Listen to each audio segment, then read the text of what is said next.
Bienvenida a Nicaragua, Carmen, y gracias por alentarnos a hacer buen periodismo. Gracias.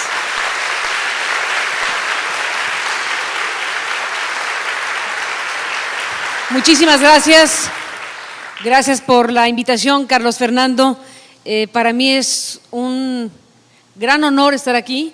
Estoy muy feliz de esta visita a Nicaragua, muy contenta de estar en este auditorio con ustedes y desde luego sumándome a este festejo que es un reconocimiento a un espacio de comunicación que ha construido Carlos Fernando a lo largo de los últimos años, más de 15, como has dicho, de manera independiente, con una presencia pública fundamental y contribuyendo al debate y a la investigación y a la tarea periodística a lo largo de estos lustros. Carlos Fernando Chamorro, como todos sabemos, es no solo un gran periodista en Nicaragua, sino uno de los periodistas referenciales en América Latina, un hombre que ha logrado construir un prestigio propio, una presencia pública de enorme importancia. Ha construido una identidad propia muy vigorosa, de la mano de ser parte de una de las familias históricas más importantes de este país y por supuesto fundamentales en la historia de América Latina, hijo de los dos grandes personajes, doña Violeta y el doctor Chamorro, que no seré yo quien les cuente el alcance precisamente de esta integración biográfica que forma parte de tu existencia. Me sumo pues a esta celebración y digo que esta semana es desde luego uno de los espacios de América Latina mejor consolidados, uno de los espacios en donde se ven pasar personajes y situaciones que van contribuyendo al entendimiento de Nicaragua y al entendimiento de la región. Así que, pues un aplauso para Carlos Fernando Chamorro y su equipo en este aniversario que celebramos.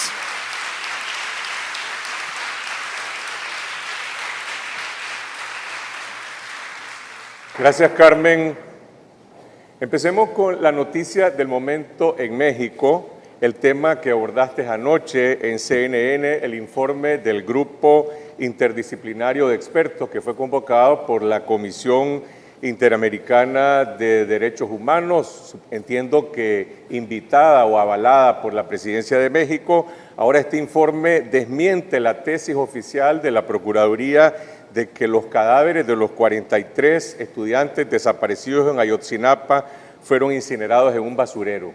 ¿Qué implicaciones tiene este informe en la búsqueda de la verdad y la eventual impartición de justicia en México? ¿Qué retos le plantea al periodismo mexicano? Bueno, todos, Carlos Fernando, el caso Ayotzinapa que ha sacudido desde luego a la opinión pública nacional y también internacional por la ferocidad con la que se atacaron a estos jóvenes normalistas, jóvenes muchachitos, estudiantes de la normal de Ayotzinapa que fueron desaparecidos y que desde luego nos preguntamos exactamente qué pasó con ellos.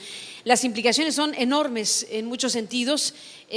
Una implicación fundamental que conversábamos tú y yo el día de hoy que nos encontramos tiene que ver con la presencia internacional para países como México, para países como Guatemala, que hoy también se convierte en un punto de referencia obligado.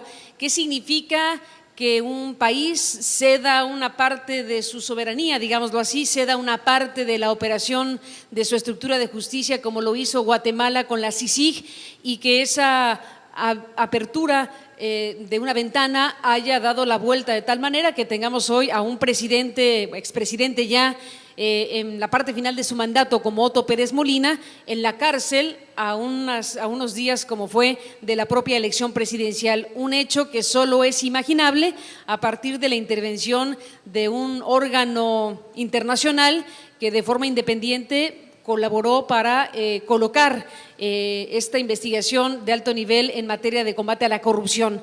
Así como en Guatemala el componente internacional está significando cosas profundas, en el caso de México, con el tema que planteas, el componente internacional es el que está dándole la vuelta precisamente a un caso emblemático como el de estos chicos que, según la versión oficial, fueron capturados, fueron asesinados e incinerados en un basurero en una localidad llamada Cocula, en este estado de Guerrero de la República Mexicana. La crisis profunda de credibilidad en las instituciones mexicanas, como ocurrió haciendo el parangón obligado en este momento en Guatemala, hizo necesario, obligado, abrir la puerta a la presencia de un grupo de expertos independientes que fue convocado por la Comisión Interamericana de Derechos Humanos a colaborar con México para desarrollar una investigación de este calado. Ante la incredulidad de la sociedad mexicana, ante el horror causado por las informaciones de estos jóvenes que habrían sido calcinados en esa inmensa hoguera imaginaria para cualquiera en un basurero de Cocula, pues hubo necesidad de recurrir, hubo la obligación, en pocas palabras, de recurrir a esa instancia internacional. Los desafíos son enormes, desde luego para la justicia, desde luego para la sociedad mexicana, para los periodistas, y hoy el presidente de México está obligado a tomar esto como la necesidad de darle un vuelco a una investigación que fue presentada como una verdad histórica. Con ese término, el hoy ex procurador Murillo Karam le dijo a la sociedad mexicana que era indubitable que esos muchachos habían sido quemados con neumáticos y con madera en un basurero de Cocula.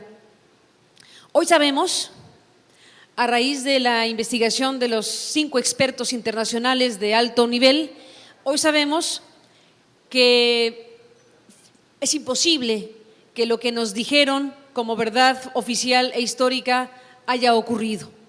Para que los cuerpos de 43 muchachos hayan sido desaparecidos o transformados en cenizas, tuvo que haberse ocupado una cantidad de neumáticos y de madera de tal nivel que hubiera ocasionado un incendio forestal de enormes proporciones que no ocurrió. Un experto de origen peruano, con estudios en Berkeley, con presencia actualmente en una universidad de Austria y con todo un currículum especializado en fuegos e incendios y cuestiones de esta naturaleza, vino a decirle a los expertos internacionales y ellos a nosotros que tal cosa no pudo haber ocurrido en términos científicos. Carmen, pero ¿qué dice la investigación en relación con el móvil del crimen o la razón por la cual fueron desaparecidos? Originalmente la hipótesis oficial habla de la intervención de una banda criminal local, el Grupo Guerreros Unidos, asociados al exalcalde de Iguala. Esto no está siendo disputado. Ahora se habla de posible tráfico de heroína y de conexiones a otros niveles del Estado.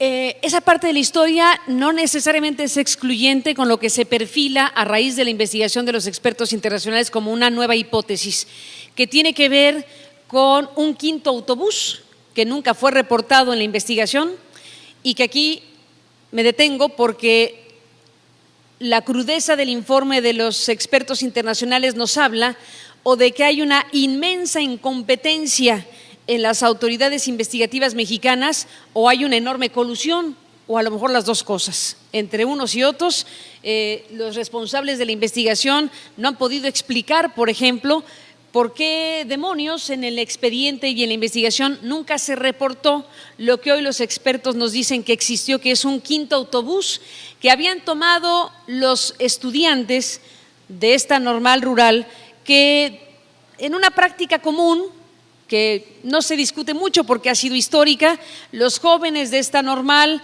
cuando tenían algún tipo de actividad, han tenido actividades diversas, pues toman, algunos dicen secuestran, digamos, toman autobuses para poder trasladarse a diferentes lugares.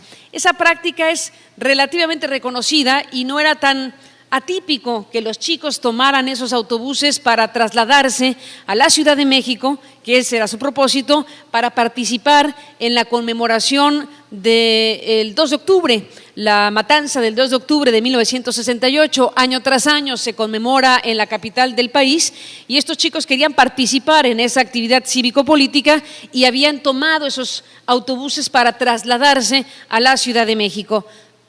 Una hipótesis que se asoma tiene que ver con que estos chicos, por alguna razón, decidieron ir a Iguala a tomar los autobuses en Iguala y trasladarse a la Ciudad de México. La hipótesis que surge ahora con fuerza tiene que ver con que hay un autobús que no fue registrado en la investigación, que también fue tomado por los estudiantes y que podría formar parte de los autobuses que, según la investigación hecha por estos expertos, son usados por el narcotráfico para trasladar heroína de Iguala a Chicago.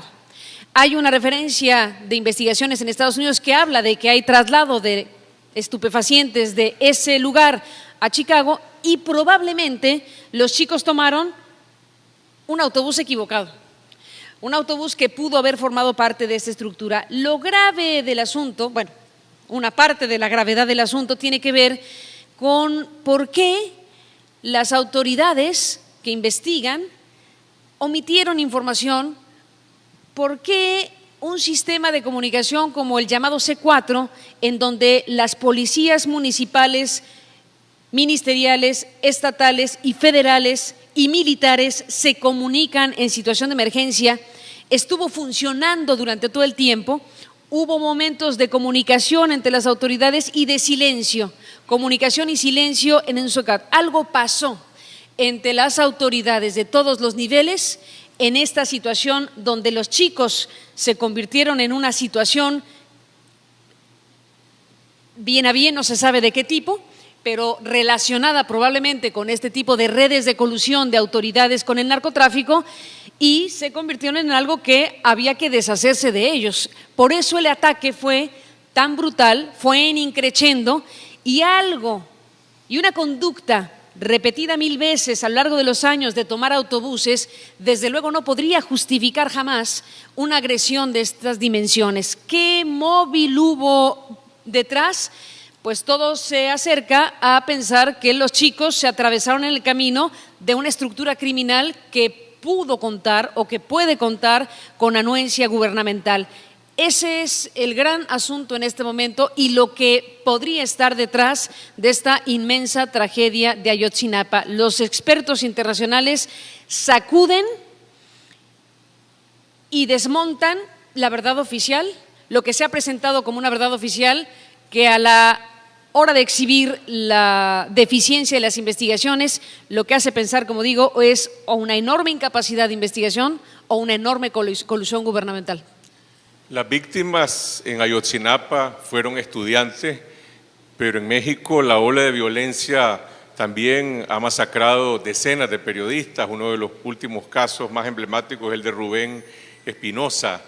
¿Cómo afecta el desborde de la violencia la labor de los periodistas, de los que hacen investigación en México?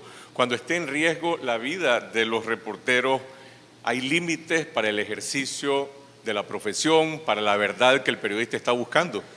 Definitivamente, imagínate si no, si lo que va de por vida es la vida de los periodistas en algunas zonas del país, no se le puede pedir a los periodistas heroicidad y poner en riesgo su existencia, en pocas palabras. Hay zonas, regiones cooptadas por el crimen organizado y esta frontera rota entre autoridades y delincuencia organizada que hace que zonas del país estén absolutamente fuera de lo que serían los estándares del Estado. Ejercer el periodismo en condiciones de esa naturaleza evidentemente es un oficio de alto riesgo y el tema de la autocensura es un tema absolutamente instalado en muchas partes de la República Mexicana.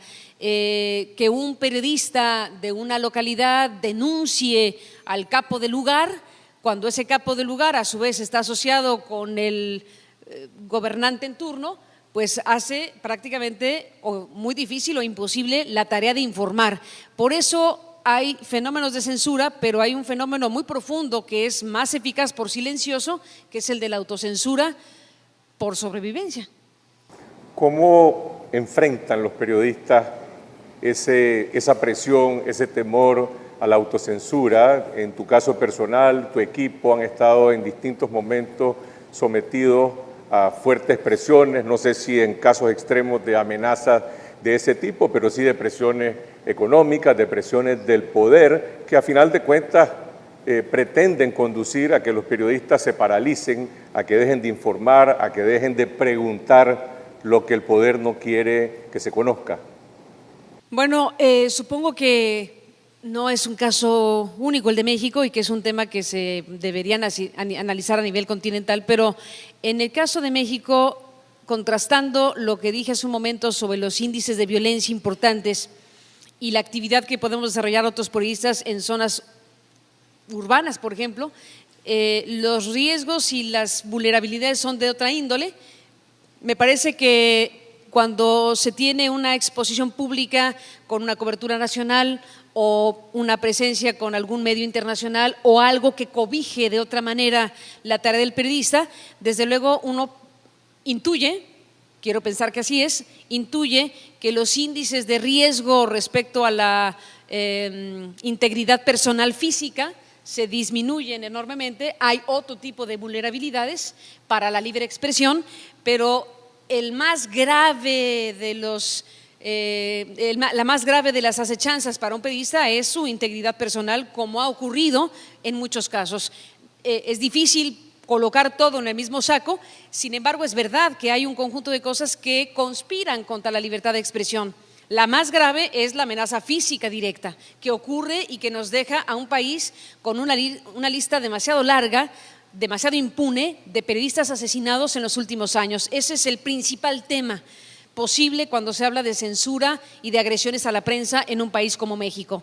En otros terrenos y en otras circunstancias hay factores que inhiben la libre expresión, que inhiben el libre ejercicio de las ideas. Por ejemplo, acabas de mencionar en Nicaragua el caso de la venta del canal, donde durante muchos años estuvo esta semana por una alianza indebida entre una parte gubernamental o la parte gubernamental y una utilización de recursos públicos que se distrajeron de esa manera. Bueno, al decir eso dijiste también que quedaba el canal donde ahora está esta semana como el único canal libre de la televisión abierta en Nicaragua, porque todo lo demás es un duopolio. Bueno, pues no cantamos mal las rancheras para hablar a la mexicana, en el caso mexicano que tiene una estructura claramente duopólica. ¿Qué cosa más grave puede ocurrirle a un intento de democracia que una estructura hiperconcentrada, una estructura concentrada en pocas manos de un bien de la nación que es el espectro radioeléctrico? ¿Qué significa que en México en dos manos esté el mayor espectro nacional del medio más poderoso que es la televisión? ¿Qué significa que la radio mexicana esté también en pocas manos? Significa desde luego una gran vulnerabilidad de los periodistas y de los derechos de las audiencias. Entre menos competencia exista, pues desde luego la calidad de la información va en detrimento. Ese factor de un diseño estructural histórico propio de un modelo político a la mexicana, en donde los medios de comunicación, fundamentalmente los electrónicos, han sido históricamente un engranaje de una lógica de poder. Bueno, eso persiste en México, a pesar de la alternancia que sucedió en 2000, a pesar de una que otra reforma en telecomunicaciones, no se ha logrado desmontar factores que son adversos evidentemente a la libertad de expresión, como es la concentración de medios y en este caso también una estructura duopólica en la radio, particularmente en la televisión.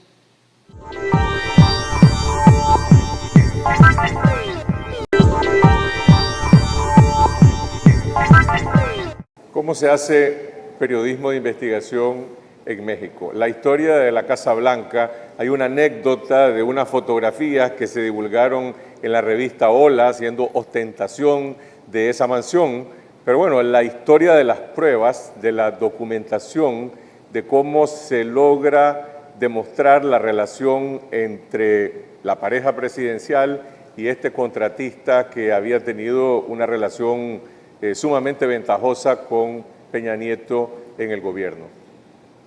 Yo creo que aquí hay varias cosas. Una de ellas es que supongo que cuando hicieron lo que hicieron para que el presidente y su familia tomaran posesión de esa mansión millonaria, no pensaron que alguien se iba a poner a investigar de quién era esa casa, pero sucedió que sí.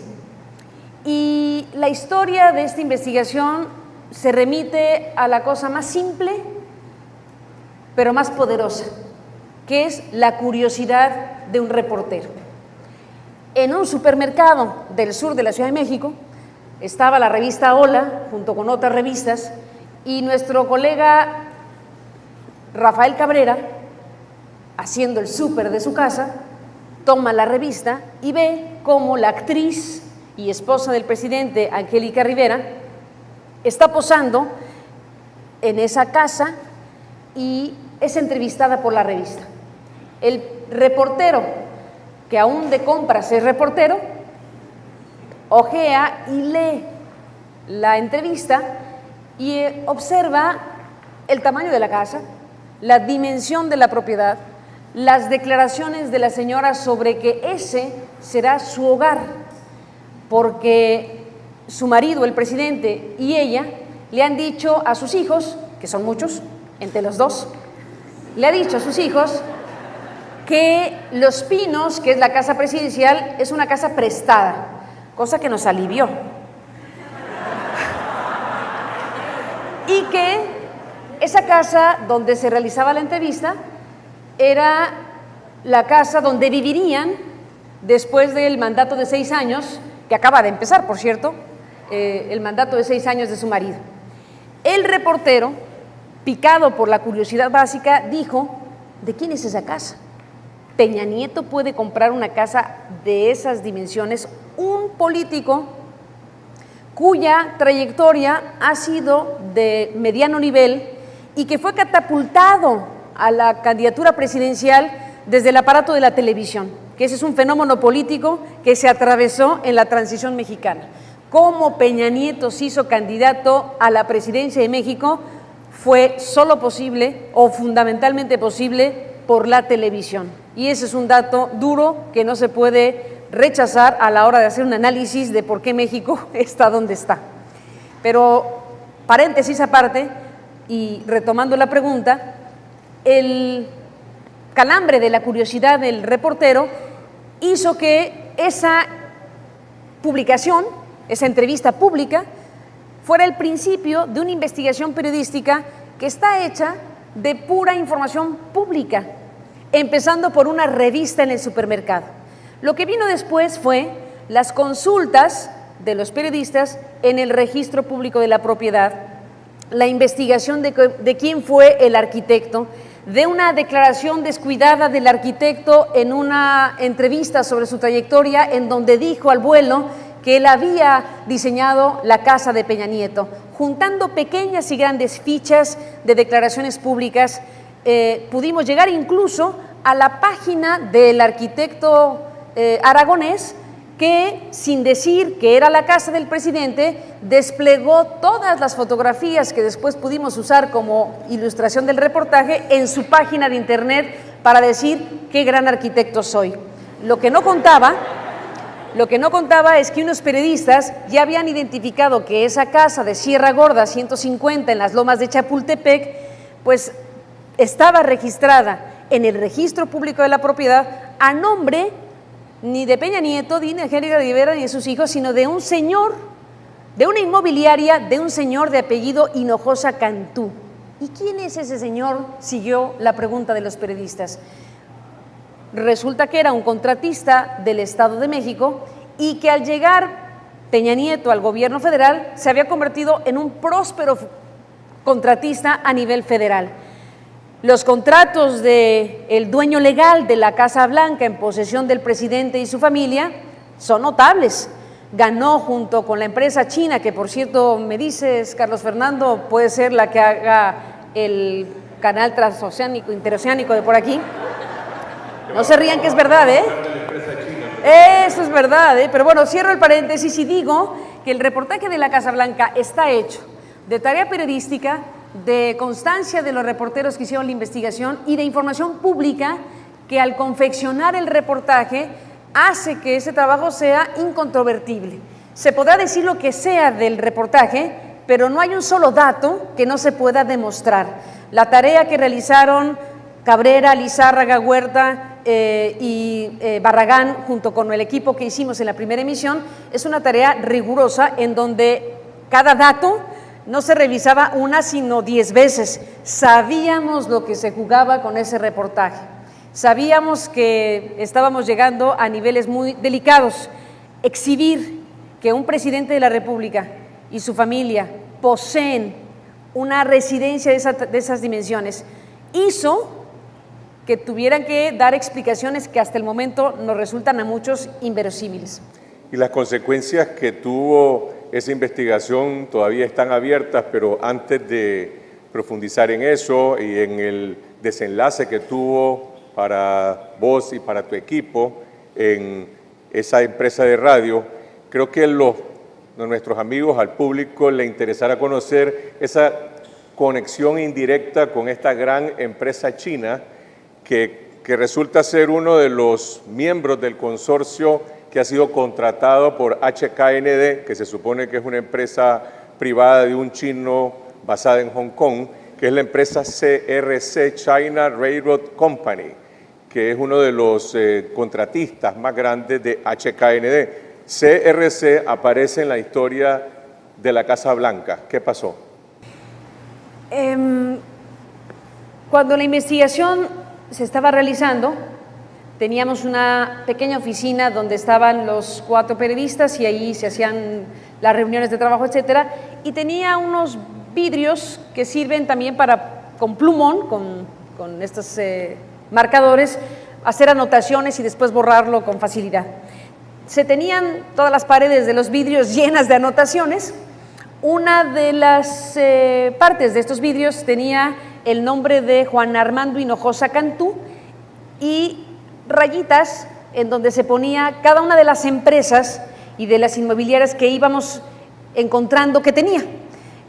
Una de las inmobiliarias era la dueña legal de la Casa Blanca, otra de las inmobiliarias dueña de la que es dueño este personaje, es dueño de otra casa de las Lomas, que es menos sexy que la Casa Blanca, pero que también existe y que también ha usado Peña Nieto, era también parte de esta estructura. Algunas otras empresas estaban puestas en este pizarrón de vidrio.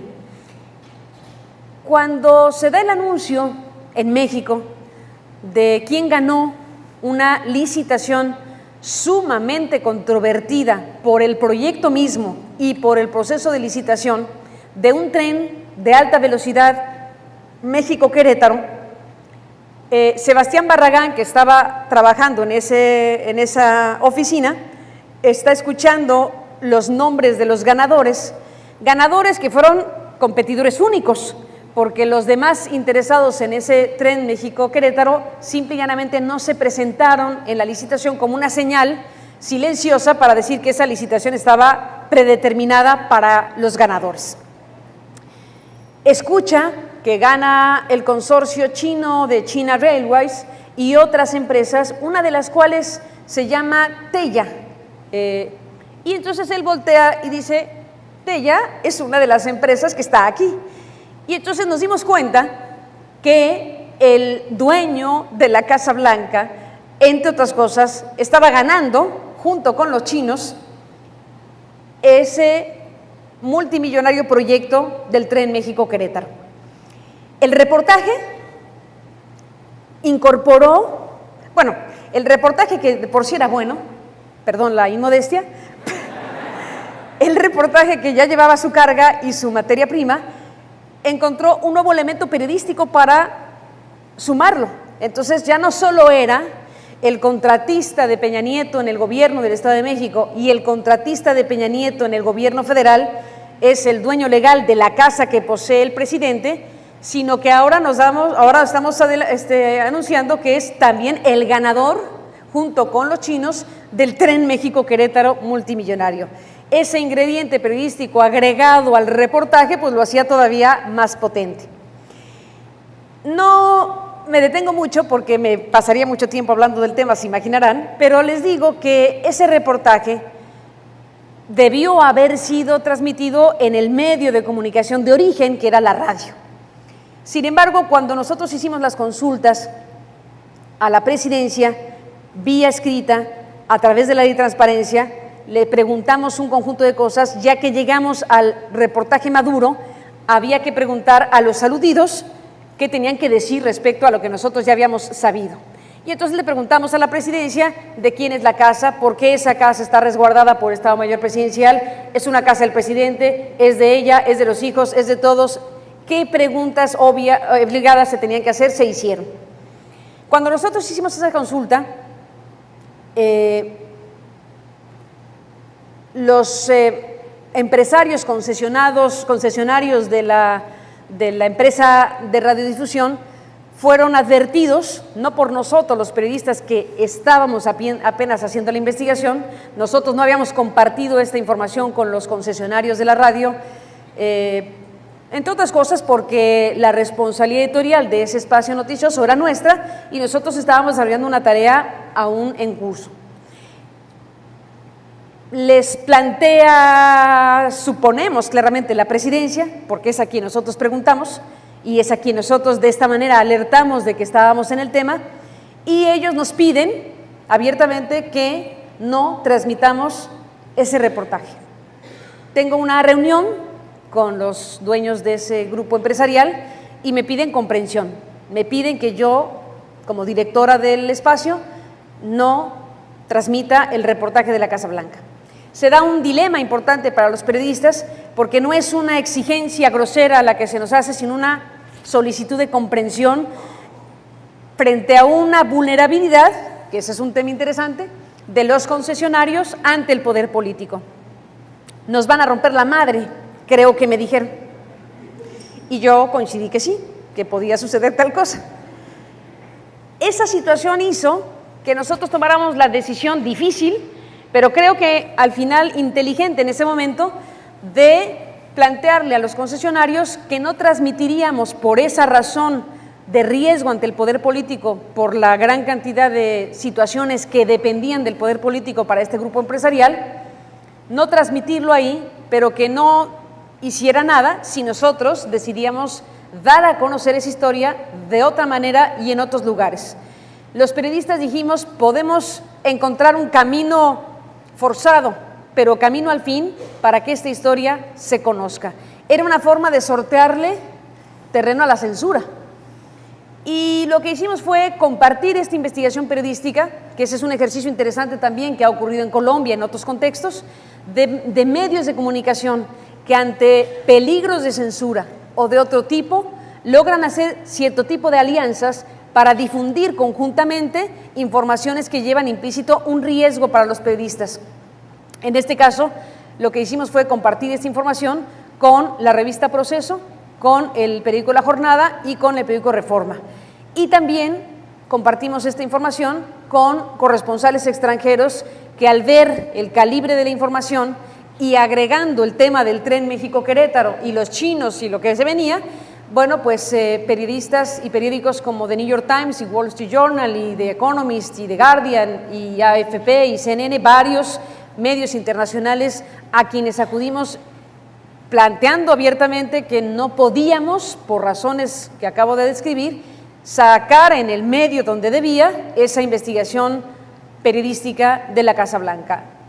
El efecto fue mayúsculo, porque lo que se iba a conocer de cierta manera en la radio mexicana, pues acabó conociéndose a nivel internacional por el acercamiento que tuvimos en búsqueda de que esa información fuera conocida como la sociedad mexicana tenía derecho a conocer. ¿Por qué decide Peña Nieto suspender la concesión del tren, afectando ya el compromiso que había hecho con esta empresa china? Enrique Peña Nieto estaba a punto de subirse al avión para irse a China y uno de los caramelos mayores que llevaba era: aquí está el tren de alta velocidad que acaban de ganar. Nosotros tuvimos una reunión con los periodistas internacionales un jueves. Ese jueves el secretario de Comunicaciones y Transportes en el Congreso mexicano debatía con los congresistas la polémica licitación y decía por la mañana que era imposible que esa licitación se cancelara porque sería ilegal hacerlo. Por la tarde-noche, desde la Presidencia de México se dijo que esa licitación se cancelaba. ¿Qué sucedió? Tuvimos esta reunión con colegas internacionales y dos de ellos, según dijo en una entrevista el vocero presidencial, Tiempo después, dos de ellos, al oír nuestra información y conocer nuestro reportaje, decidieron acudir a Los Pinos, a la residencia, decidieron acudir a la presidencia para preguntar qué tendrían que decir de una Casa Blanca o de esa Casa Blanca. Y alertaron a la presidencia que el reportaje ya venía. Eso fue el jueves. Ese jueves, la presidencia sabía que iba a ser gravísimo decir, porque el reportaje ya venía y sabían de qué se trataba, que la casa millonaria en posesión del presidente era propiedad del dueño de una de las empresas que ganó la licitación de ese tren. La Presidencia de México tomó la gravísima decisión de mejor cancelar la licitación porque parecía mejor decir el dueño de la Casa Blanca en posesión del presidente se ganó el tren, pero ya se lo quitamos a dejarle el tren. Era un tren de 43 mil millones de no sé qué, unas cantidades espeluznantes. Entonces, producto del impacto que se veía venir con la exhibición de la Casa Blanca y la asociación de ese empresario contratista con la reciente licitación, hizo que la licitación se descarrilara.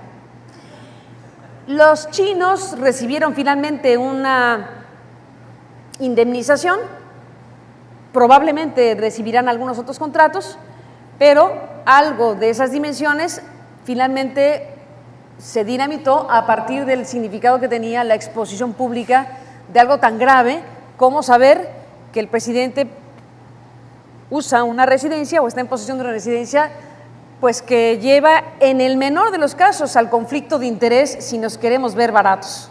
4 meses después que se publica esta investigación, se produce la crisis, la ruptura, tu despido forzoso y el de tus colegas en la empresa de radio. Oficialmente el alegato que se presenta es que se ha presentado un conflicto en el manejo de la representación de esa empresa porque ustedes han asociado a la radioemisora con el proyecto de México Leaks.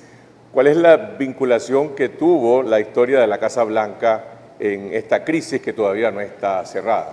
El tipo de contrato que suscribí y que está vigente, por cierto, porque no ha habido una instancia judicial que lo haya aniquilado, el tipo de contrato que suscribí en 2009 con la empresa de comunicación es un contrato muy particular, de avanzada diría yo, que me gustaría en 2 patadas delinear.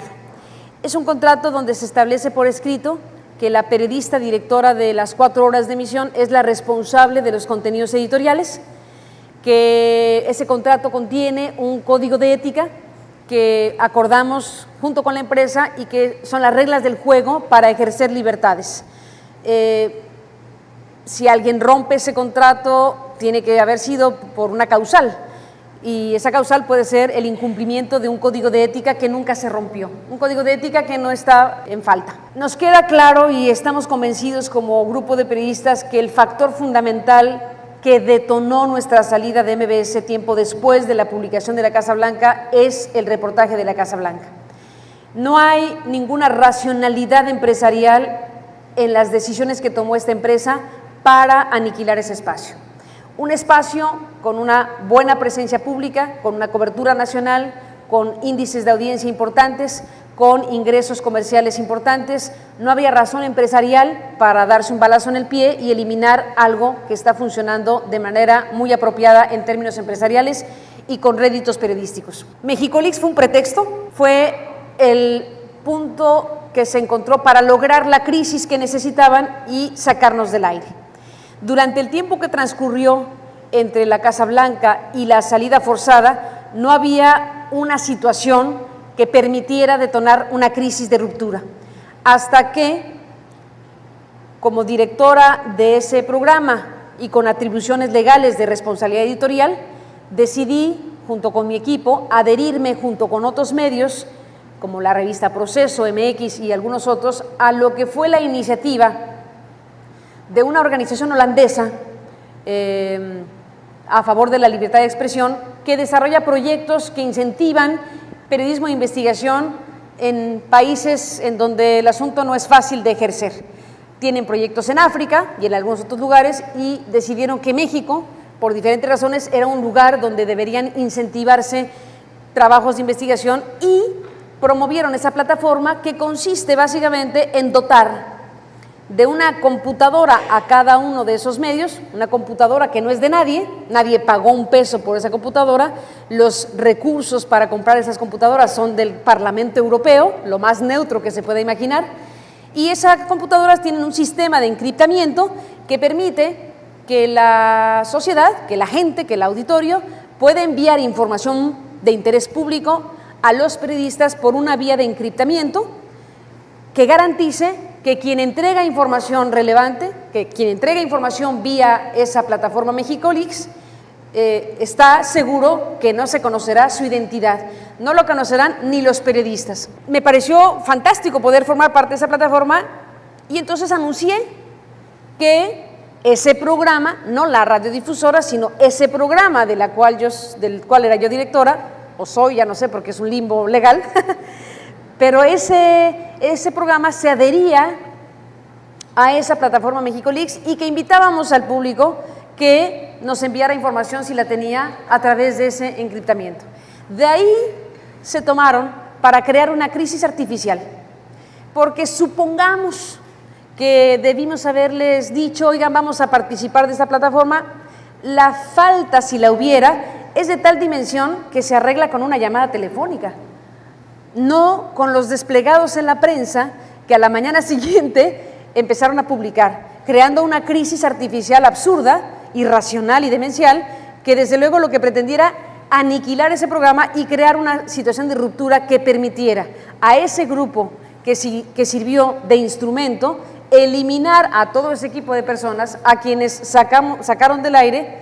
No fuimos 2 ni 3, 25 personas, reporteros, productores y comentaristas que una misma mañana dejaron de salir al aire.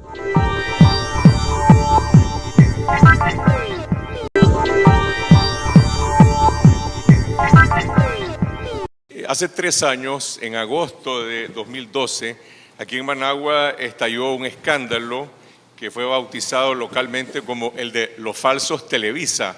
No sé si es una descripción con la que Carmen habrá estado de acuerdo, pero bueno, así se bautizó. Tengo mis dudas todavía con esa expresión tuya. A mí me quedó la duda. 18 mexicanos que transitaban, iban y regresaban a lo largo de Centroamérica en 6 camionetas con los logotipos de esta empresa, fueron detenidos en Nicaragua trasegando más de $9 millones.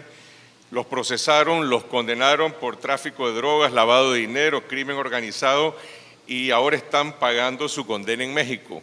Recuerdo en varias ocasiones que hablamos en términos profesionales sobre este tema. Yo te decía, en Nicaragua lo que queremos conocer es cómo esta banda entró y salió por nuestra frontera 17 veces de ida, 17 veces de vuelta, lo cual significa que el sistema de seguridad nacional, de las aduanas, del ejército, de la inteligencia, ha sido completamente barrido, completamente infiltrado.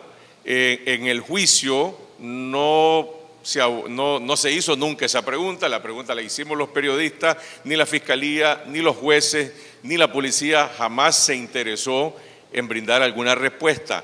En tu caso, pues tu interés estaba más vinculado a entender si eran falsos Televisa o qué es lo que había detrás de este grupo. Ahora que están en México pagando prisión, ¿se sabe algo que no conozcamos? ¿Hay alguna pista de qué es lo que había detrás de esta operación?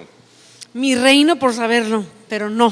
¿Coincidirás, Carlos Fernando, que esta historia de las camionetas registradas a nombre de Televisa, que eso es lo que se puede asegurar, porque parte de la investigación nuestra logró demostrar que esas camionetas estaban registradas formalmente a nombre de la televisora, se presentaron documentos y estaba en el registro del Distrito Federal ese grupo de camionetas, pues registradas así a nombre de la televisora. Entonces, bueno, hay un conjunto de cosas muy delicadas que nunca lograron ser esclarecidas del todo, pero las pistas que quedaron abiertas nos llevan, Carlos Fernando, tal vez coincidirás conmigo, a una de esas grandes historias en donde los periodistas quedamos profundamente frustrados frustrados porque, como nos diría Ismael, nuestro colega periodista que forma parte de tu equipo en Confidencial y que con él trabajamos con su corresponsalía para este noticiero, esta es una historia, digo es porque realmente no ha terminado y no sabemos la entraña misma de lo que ahí sucedió, una historia que tenía una huella de pie grande, ¿no? La expresión me gustaba mucho. Una historia con huella de pie grande porque efectivamente el conjunto de componentes llevaron a que los detenidos en Nicaragua pues no pudieron ser defendidos según su propio equipo de abogados como se debería. Un juicio totalmente irregular allá y aquí y allá. La jefa de la Policía Nacional, Aminta Granera, muy firme ella, que ha tenido una fama muy importante, que nosotros dijimos con una policía de ese calibre, aquí sí se va a saber. Y luego, ¿qué pasó con ella? Ya no lo supe, ¿eh? Digo, con la historia de las camionetas. Bueno, en fin, nosotros veíamos desde México que Nicaragua estaba en los primeros momentos dando pasos muy significativos, primero al detener las camionetas. Primero al decir, y recuerdo perfectamente al presidente Daniel Ortega decir la telenovela de Televisa, algo así decía, ¿no? El secreto, ¿no? ¿Qué sucedió ahí? No lo sabemos. No hemos podido tener contacto con los mexicanos que fueron remitidos a México después de un juicio que fue transformándose en algo cada vez más opaco. En un juicio en donde incluso en el momento en donde se permitió la oralidad de los mexicanos para que pudieran expresar algo, dijeron cosas literalmente de sobrevivencia, pero no revelaron nada. Dijeron que querían que los cambiaran de cárcel, dijeron que querían mejores condiciones, pero no contaron nada de lo que queríamos que contaran.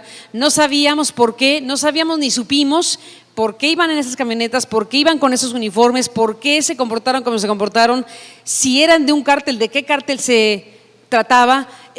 Ahí hay una historia absolutamente inconfesable para quien sí la sepa, que nos dejó a los periodistas con enorme grado de frustración, porque invertimos una gran cantidad de tiempo y de un gran esfuerzo periodístico.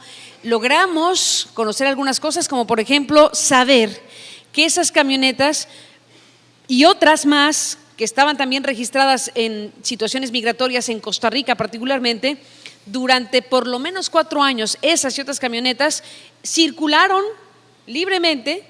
¿Cuántas veces tú dices 17? Yo no sé si 17 es el… 34 en total. Las que puedan haber significado, pero muchas con la posibilidad de transitar sin ser revisadas. Eran camionetas que tenían al interior equipos profesionales, si era camuflaje, era un camuflaje muy profesional. Y no sabemos exactamente qué pasó. Y no sabemos por qué el sistema de justicia nicaragüense, al final de cuentas, no permitió la transparencia ni la indagatoria de los propios periodistas para saber qué demonios había detrás de esta historia de las camionetas con los logotipos y los registros de la televisora. Es una historia que está pendiente y ojalá que la podamos retomar. Carmen, ¿tienes algo que hacer esta tarde sobre el tema? ¿Perdón? Vamos retomando la historia. Estamos desocupados últimamente o más desocupados que antes. ¿Puede la prensa mexicana fiscalizar con la misma fuerza a los poderes privados, a los grandes grupos privados mexicanos? Pues no sé si puede, pero debe, desde luego. Pero en el puede está incluido que efectivamente la estructura y el modelo de medios de comunicación en México está asociado precisamente con los grandes poderes económicos. Los dueños de los grupos económicos a su vez están relacionados no solamente con los medios de comunicación, sino tienen ramificaciones por todos lados en negocios de muy alto nivel. Así que entrar a investigar estructuras del poder privado que puedan estar relacionadas con las cuestiones de corrupción o de actos indebidos es entrar a tocar intereses que son asociados a los concesionarios directa o indirectamente de la radio y la televisión. Y eso evidentemente hace que los periodistas se inhiban o nos inhibamos a acercarnos a ciertos territorios que deberíamos también explorar. Pero es verdad que hay un déficit importante de atención, de seguimiento y de investigación periodística en lo que ocurre dentro de los poderes empresariales, de no ser casos como el de Hinojosa Cantú, que es un empresario, pero que está absolutamente integrado al asunto de la política y de los personajes en funciones. No así personajes cuya naturaleza y definición es estrictamente empresarial. Eso hay un déficit importante. Gracias, Carmen Aristegui.